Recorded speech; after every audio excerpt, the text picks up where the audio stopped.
Não é o dinheiro que tem no banco. Não é o carro que dirige. Não é o que tem na carteira. Não é seu uniforme. Todos nós fomos criados vendo televisão para acreditar que um dia todos teríamos milionários e deuses do cinema e estrelas do rock. Mas nós não somos. Devagar vamos aprendendo isso.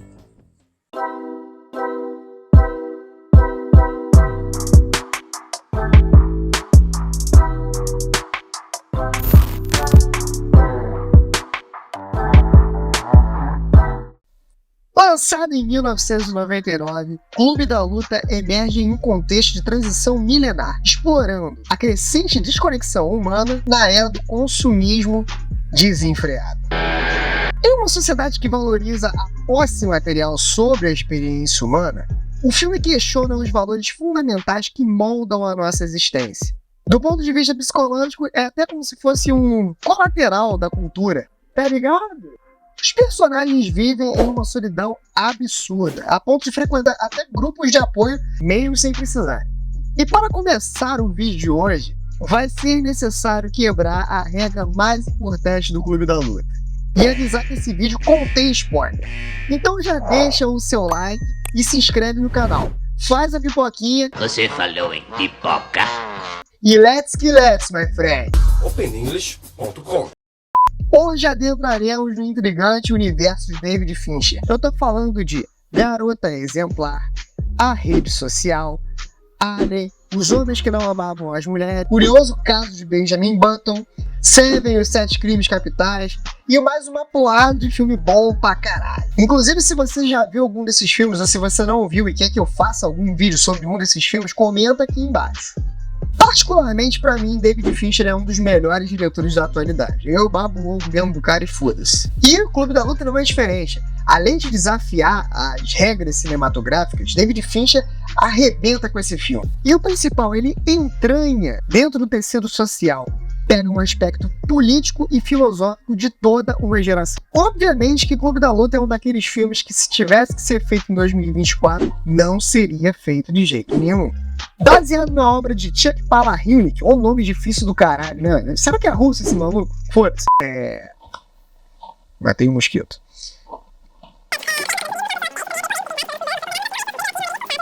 Embora os críticos inteligentinhos do Beautiful People adorem dizer que é um filme que faz uma super crítica ao capitalismo e ao consumir, isso não é verdade. É apenas uma percepção rasa de mentes mais rasas ainda.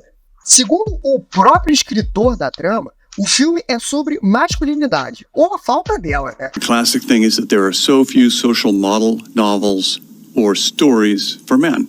For women, there are, every season, there's a new Joy Luck Club, a new How to Make an American Quilt, a new Traveling Sisterhood of the Yayaha Pants, whatever. Just all these different models in which women can come together and talk about their lives.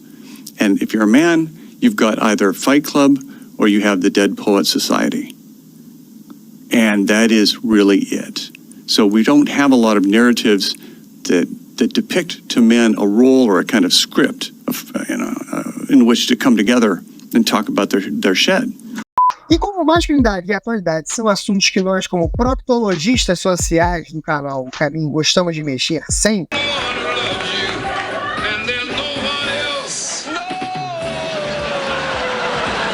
aqui vai uma análise minuciosa sobre Clube da Luta, Geração Z e por que a verdade dói. Em Clube da Luta, o niilismo emerge como se fosse uma força motriz essencial para a trama. Personificada no personagem Tyler Durden, que é interpretado pelo Brad Pitt, o personagem funciona como se fosse um catalisador do questionamento radical, que desafia todas as estruturas sociais como se estivesse em um certo colapso. Tyler Durden é como se fosse aquele jovem moderno que quer destruir todo o legado, a tradição cultural que nós herdamos das antigas sociedades. Só que o problema é que ele não sabe o que vai colocar no lugar. Sabe aquelas pessoas que você tem que sempre explicar que o céu é azul, que a verdade não é relativa e que não dá pra ser o que você quiser? Eu ainda não dei nem opinião, eu só falei fatos. Não, sim, eu discordo completamente dos fatos que você apresenta, porque pra mim não são fatos. Contra fatos é argumento. Argumento. Eu discordo completamente dos fatos.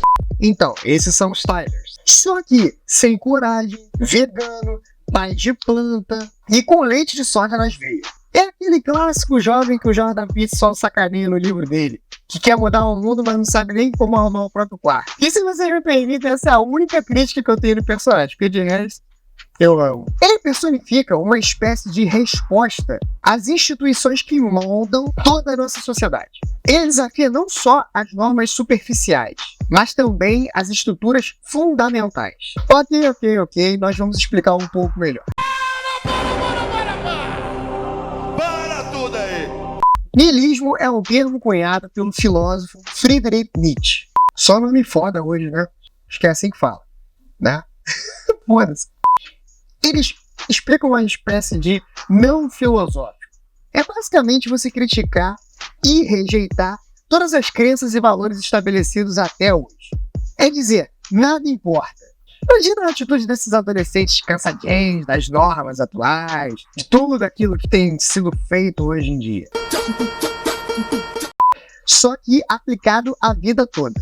No universo niilista não há verdades universais. Apenas uma liberdade de se questionar a porra toda. É como se a vida fosse um jogo e aí um jogador decide que aquelas regras não valem mais. E daí ele começa a criar as próprias regras. É como se fosse uma espécie de rebelião intelectual. Ou seja, nada mais nada menos de quem que parece essa porra dessa geração Z e todo o seu venvance emocional. Propondo a destruição como meio de criar algo novo e a recusa em aceitar as narrativas já estabelecidas, a recusa em aceitar as narrativas convencionais e a busca por uma autenticidade são aspectos intrínsecos forjados dentro do personagem Tyler Durden. Porém, contudo, entretanto, todavia, apesar de violentinho e um pouco antigo, o tema é latente até hoje. Vamos dizer que Clube da Luta mais favela dá aquela expressão bonita de 5 minutinhos na mão sem perder a amizade. Resumindo, só pede diálogo quem não se garante no soco. Valeu? O filme mostra uma fraqueza dos homens que é permeada por uma cultura anti-autoajuda e mostra também como é necessário um pouco de selvageria para que se alcance o mínimo de dignidade. Isso fica encarnado no personagem Bob, que é um ex-atleta de fisiculturismo com peitos maiores do que o da sua mãe, tá ligado? E que no filme tá sempre chorando e tá sempre reagindo feito uma menininha. Pois ele perdeu tudo.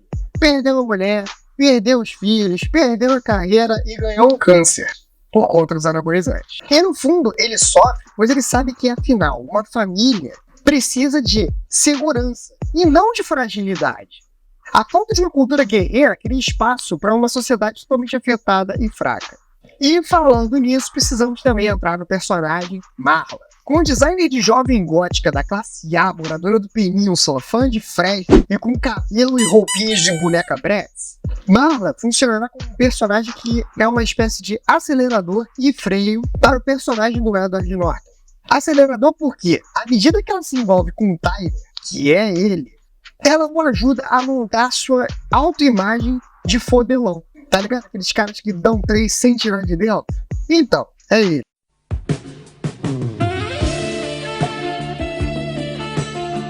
Esse moleque é safado, mano. Mas como um bom escravoceta, ele tá sempre a chamando de volta. Só que, claro, mantendo sempre aquela pose de machão. Gato demais. Ui, gado demais! No entanto, Marla também atua como uma autoconsciência do personagem de Edward Norton.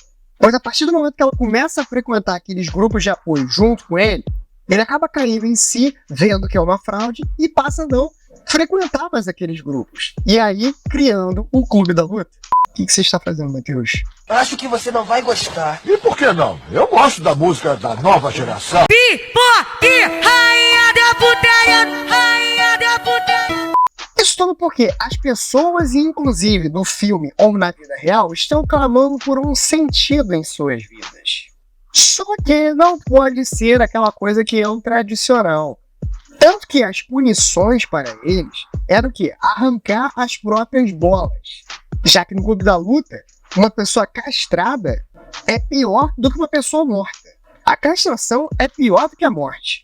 No Clube da Luta a gente tem a morte como uma espécie de redenção. Tanto que, mesmo rejeitando o cristianismo, O Clube da Luta, ele de certa forma, ele emula o cristianismo. Na cena em que o Tyler faz uma queimadura na própria mão, remete o quê? As chagas de Cristo na cruz. E por incrível que pareça, naquele momento há um lampejo de esperança que todos nós, seres humanos, temos quando assistimos esse filme, que abarca o quê? O final do filme. E aí vai o spoiler máximo, que é quando temos uma cena emblemática em que o personagem do Edward Norton bota uma arma na própria boca e atira contra si. Daquela vez eles estão buscando o quê? Matar o Tyler Durden de dentro dele para exacerbar quem ele é de verdade. Do ponto de vista psicológico, nada mais é do que o amadurecimento. Ele matou o jovem inconsequente, infantil e retardado que havia dentro dele e começou a aceitar quem de fato ele era. Ou seja, matou o próprio ego, aceitou o sofrimento, deixou de ser um hedonista que está sempre buscando por prazer e começou a focar no que realmente importa, que nesse caso é o que? A sua relação com a personagem Marla. Mesmo com toda a cidade ruindo e virando pó. E eu acho que uma das mensagens principais do filme, é claro que ele tem inúmeras interpretações, mas eu acho que a principal é essa. A regra número 1 do filme. Você não fala do Clube da Luta. Por que você não fala do Clube da Luta? Porque ninguém está preparado para ouvir a verdade. E a verdade é que no pain, no gain. Você tem que deixar de ser fresco. Meu nome é Pedro Gropa, você é muito bem-vindo ao caminho. Curte, se inscreve, compartilha e não deixa de comprar o livro e assistir. Au revoir, seus Zé Bostolas.